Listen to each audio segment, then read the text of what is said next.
Ciao a tutti amici di Un Sorriso in Più e bentornati con il nostro consueto appuntamento settimanale con i migliori risultati sportivi.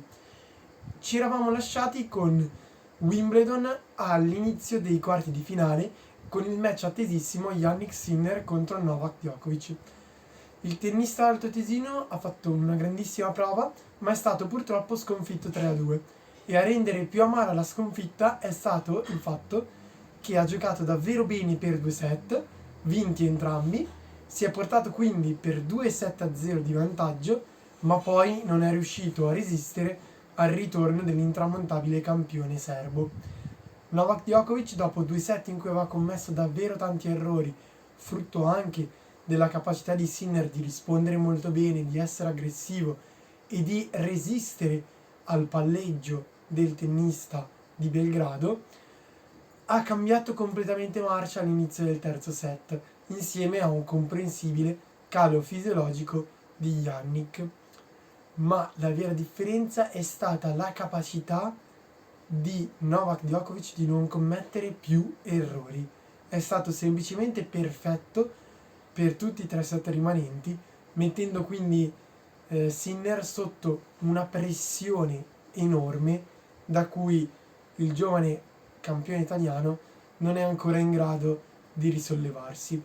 Diciamo che comunque si può ritenere soddisfatto, dato che arrivava a Wimbledon senza aver ancora vinto una partita su erba nei tornei ufficiali ed è riuscito a vincerne ben 4, arrivando fino ai quarti di finale e dimostrando che questa in futuro può essere una superficie su cui si esprime molto bene. Dall'altra parte del tabellone ci sono stati numerosi colpi di scena. Infatti durante i quarti di finale Nadal è riuscito a battere in 5 set l'americano Fritz in una partita anche lì epica, perché Nadal dal secondo set ha iniziato ad accusare un problema di addominali che al termine della partita e dopo degli approfonditi esami è risultato essere uno strappo di circa 7 mm. Il tennista di Maiorca ha deciso quindi di ritirarsi per non compromettere anche i mesi futuri e perché non in grado di esprimersi al massimo nelle partite che gli rimanevano nel torneo. Quindi in semifinale il suo avversario Nick Kyrgios si è trovato proiettato direttamente in finale.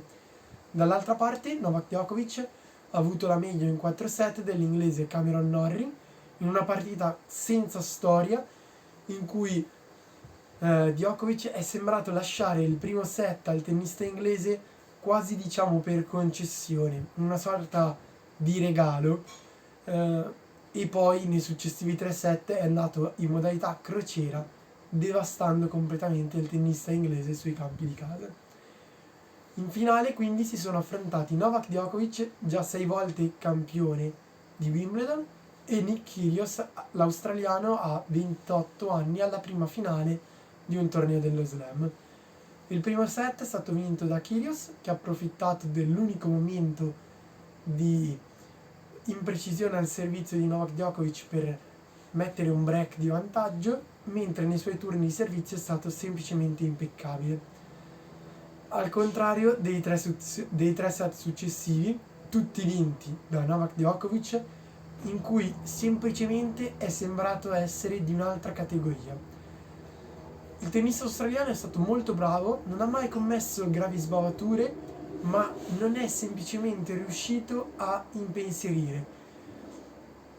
Al tennista serbo non sono serviti neanche grandi magie, grandi giochi di prestigio, lui ha mantenuto semplicemente un livello altissimo per tutti i set, un livello a cui Nick non è stato in grado di rispondere.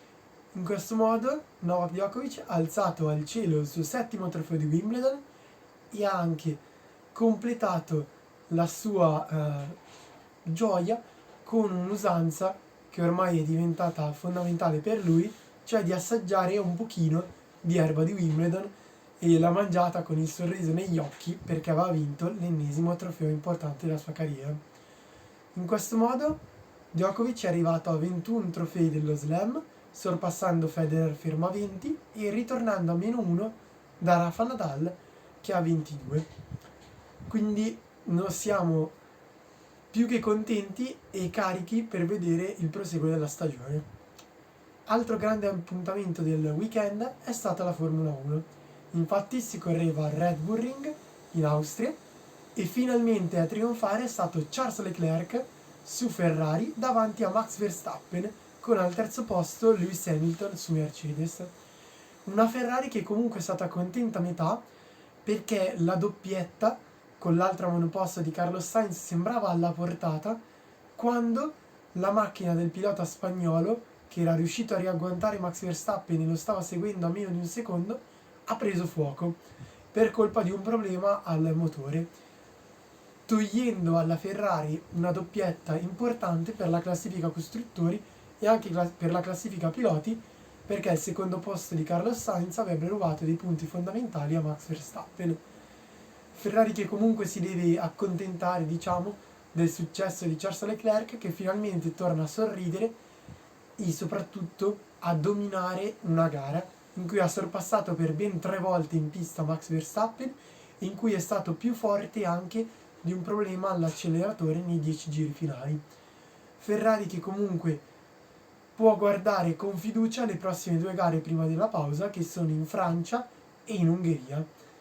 Speriamo che il cavallino rampante possa portare a casa degli ottimi risultati che le permettano di accorciare sempre di più in ottica mondiale piloti e in ottica mondiale costruttori.